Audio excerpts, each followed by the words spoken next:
देखिए बड़ी खबर के साथ, जंग के बीच पश्चिमी मीडिया ने बहुत बड़ा दावा कर दिया है। हमास ने 5 दिनों के युद्ध विराम की शर्तों पर 70 बंधकों को रिहा करने की पेशकश की है। न्यूज एजेंसी रॉयटर्स ने यह हमास के कमांडर के हवाले से बहुत बड़ा दावा किया है कि अगर इजरायल की तरफ से 5 दिनों तक कोई हमला नहीं किया जाता तो वो 70 बंधकों को रिहा कर सकता है। ये जो युद्ध इस वक्त चल रहा है, उस युद्ध के बीच में सबसे बड़ी खबर है। न्यूज एजेंसी रॉयटर्स के मुताबिक ये बहुत बड़ा दावा किया जा रहा है, लेकिन इसमें भी शर्तें रखी गई हैं और शर्त यह है कि अगर इजरायल की तरफ से 5 दिनों तक कोई हमला नहीं किया जाता तो फिर 70 बंधकों को रिहा किया जा सकता है। इन सबके बीच में इजरायल ने अब इस बात को भी मान लिया है कि उसे युद्ध में दूसरा मोर्चा खोलना पड़ सकता है। लेबनान की तरफ से अचानक हमले इतने ज्यादा तेज हो चुके हैं कि अब हिजबुल्लाह को रोकना उसके लिए बहुत जरूरी हो गया है। गाजा में हमास इजरायल के 44 सैनिकों को खत्म कर चुका है, वहीं अब हिजबुल्लाह भी चुन चुनकर इजरायल के सैनिकों को टारगेट कर रहा है।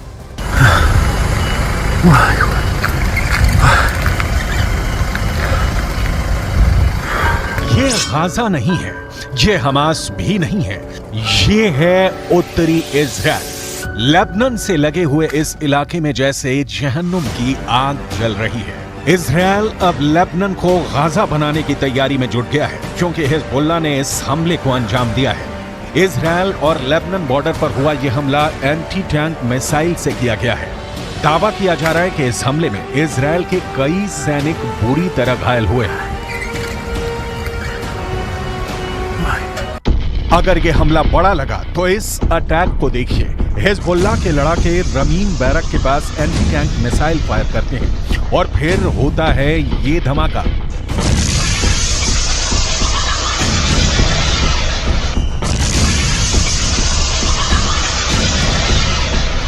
इस वक्त लेबनान और इजराइल के बॉर्डर पर ऐसा युद्ध चल रहा है कि गाजा में हो रहे हमले छोटे लगेंगे। हिजबुल्लाह ने अपनी सबसे खतरनाक स्नाइपर फोर्स उतार दी है।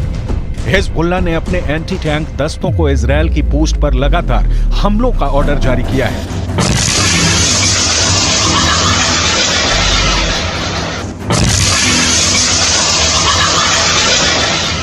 इन धमाकों ने एक बड़ी गारंटी दे दी है। इन हमलों ने साफ कर दिया है कि अब इजराइल लेबनान को माफ नहीं करेगा। इजराइल के रक्षा मंत्री की बड़ी धमकी देखिए। מה שאנחנו עושים בעזה אנחנו יודעים לעשות בביירות. מה שאנחנו עושים בעזה אנחנו יודעים לעשות בביירות. इजराइल की वार्निंग बहुत साफ है। उसने जो हाल फिलिस्तीन के गाजा का किया है, यही हाल वो लेबनान की राजधानी बेरूत का कर सकता है। यानी इजराइल ने अब जो पहले गाजा का हाल किया है, वही वो बेरूत को दूसरा गाजा बनाकर करेगा। सवाल है कि इस युद्ध में कितने गाजा बनेंगे। हिजबुल्लाह का एक और हमला देखिए। हिजबुल्लाह ने इस वक्त इजराइल की नाक में दम कर दिया है। इजराइल को दूसरा मोर्चा खोलने के लिए मजबूर कर दिया है। हिजबुल्लाह इस वक्त इजराइल के लिए सबसे बड़ी टेंशन बन चुका है, क्योंकि हिजबुल्लाह ने साफ कर दिया है कि वो हमास के लिए अब कुछ भी करेगा और वो इजराइल पर हमले जारी रखेगा।